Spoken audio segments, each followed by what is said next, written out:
अस्सलाम वालेकुम, मेरा नाम हसन फ़ारूक और आप देख रहे हैं डिस्कवर प्रॉपर्टीज़ का यूट्यूब चैनल। आज मैं मौजूद हूँ BTK 2 में। अगर मैं इसकी BTK 1 से लोकेशन की बात करूँ तो 35 किलोमीटर का ये डिस्टेंस है और 25 मिनट की इजीली ड्राइव पर ये लोकेटेड है। और BTK 2 के हवाले से मैं आपको बताता चलूँ तो इसमें 125 स्क्वायर यार्ड, 250 गज़, 500 गज़ और 1000 गज़ के रेजिडेंशियल प्लॉट दिए गए हैं और 125 स्क्वायर यार्ड के विलास दिए गए हैं, 125 स्क्वायर यार्ड और 250 गज़ के कमर्शियल के प्लॉट्स दिए गए हैं। हम 4 साल की इजीली इंस्टॉलमेंट पे इसे अवेल कर सकते हैं। 45% तकरीबन इसका डेवलपमेंट का काम हो चुका है। कोई भी सोसाइटी आप देख लें ऐसी नहीं है कि वो, लेकिन अल्हम्दुलिल्लाह बहरिया टाउन ने पहले 45% डेवलपमेंट की है।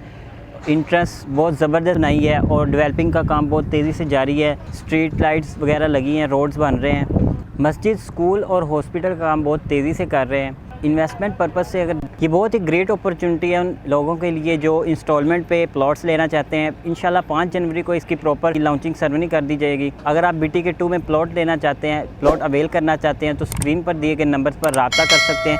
मज़ीद इन्फॉर्मेटिव वीडियोज़ देखने के लिए देखते रहिए डिस्कवर प्रॉपर्टीज़। वीडियो देखने का बहुत शुक्रिया। जज़ाकल्लाह। अल्लाह हाफ़िज़।